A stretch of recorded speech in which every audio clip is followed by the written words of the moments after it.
Oh, Freckles, do watch closely." She was so lovely a picture as she stood before him ardent in his cause that Freckles could not take his eyes from her to notice what her friends were thinking. If she did not mind, why should he? Anyway, if they really were the angel's friends, probably they were better accustomed to her ways than he.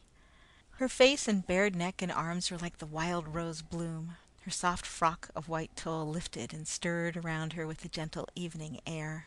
The beautiful golden hair that crept around her temples and ears as if it loved to cling there was caught back and bound with broad blue satin ribbon.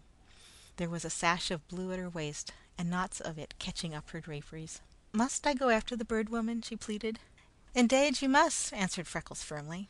The angel went away, but returned to say the Bird Woman was telling a story to those inside, and she could not come for a short time. "You won't come in?" she pleaded. "I must not," said Freckles. "I'm not dressed to be among your friends, and I might be forgetting myself and stay too long." "Then," said the angel, "we mustn't go through the house, because it would disturb the story. But I want you to come outside way to the conservatory and have some of my birthday lunch and some cake to take to Mrs. Duncan and the babies. Won't that be fun?" Freckles thought that it would be more than fun, and followed delightedly. The angel gave him a big glass, brimming with some icy, sparkling liquid that struck his palate as it had never been touched before, because a combination of frosty fruit juices had not been a frequent beverage with him. The night was warm, and the angel most beautiful and kind. A triple delirium of spirit, mind, and body seized upon him and developed a boldness all unnatural. He slightly parted the heavy curtains that separated the conservatory from the company and looked between. He almost stopped breathing. He had read of things like that, but he never had seen them. The open space seemed to stretch through half a dozen rooms, all ablaze with lights, perfumed with flowers, and filled with elegantly dressed people. There were glimpses of polished floors, sparkling glass, and fine furnishings. From somewhere the voice of his beloved Bird Woman arose and fell. The angel crowded beside him and was watching also. "Doesn't it look pretty?" she whispered. "Do you suppose heaven is any finer than that?" asked Freckles. The angel began to laugh. "Do you want to be laughing harder than that?" queried Freckles. "A laugh is always good," said the angel. "A little more avoirdupois won't hurt me. Go ahead." "Well, then," said Freckles, "it's only that I feel all over as if I belonged here. I could wear fine clothes and move over those floors and hold me own against the best of them."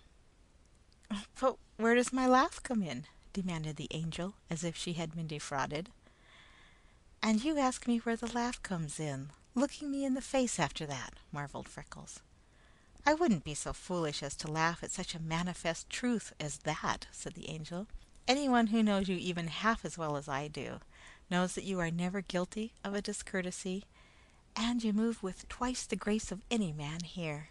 Why shouldn't you feel as if you belonged where people are graceful and courteous?" "On my soul," said Freckles, "you are kind to be thinking it. You are doubly kind to be saying it." The curtains parted and a woman came toward them. Her silks and laces trailed across the polished floors. The lights gleamed on her neck and arms and flashed from rare jewels. She was smiling brightly, and until she spoke, Freckles had not realized fully that it was his loved Bird Woman. Noticing his bewilderment, she cried, "Why, Freckles, don't you know me in my war clothes?" "I do in the uniform in which you fight the Limberlost," said Freckles. The Bird Woman laughed. Then he told her why he had come, but she scarcely could believe him. She could not say exactly when she would go, but she would make it as soon as possible, for she was most anxious for the study.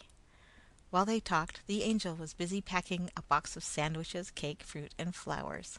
She gave him a last frosty glass, thanked him repeatedly for bringing news of new material.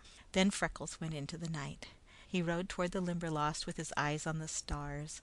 Presently he removed his hat, hung it to his belt, and ruffled his hair to the sweep of the night wind. He filled the air all the way with snatches of oratorios, gospel hymns, and dialect, and coon songs in a startlingly varied program. The one thing Freckles knew that he could do was to sing. The Duncans heard him coming a mile up the corduroy and could not believe their senses. Freckles unfastened the box from his belt and gave Mrs. Duncan and the children all the edibles it contained, except for one big piece of cake that he carried to the sweet-loving Duncan. He put the flowers back in the box and set it among his books. He did not say anything, but they understood it was not to be touched. "That's Freckles' flowers," said a tiny Scotsman. "But," he added cheerfully, "it's our sweeties." Freckles' face slowly flushed as he took Duncan's cake and started toward the swamp. While Duncan ate, Freckles told him something about the evening, as well as he could find words to express himself, and the big man was so amazed he kept forgetting the treat in his hands. Then Freckles mounted his wheel and began a spin that terminated only when the biggest Plymouth Rock in Duncan's coop saluted a new day, and long lines of light reddened the east. As he rode, he sang. While he sang, he worshipped. But the God he tried to glorify was a dim and faraway mystery. The angel was warm flesh and blood. Every time he passed the little bark-covered imprint on the trail, he dismounted, removed his hat, solemnly knelt, and laid his lips on the impression.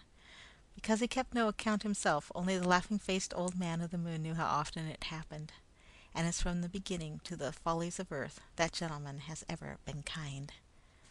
With the near approach of dawn, Freckles turned his last note.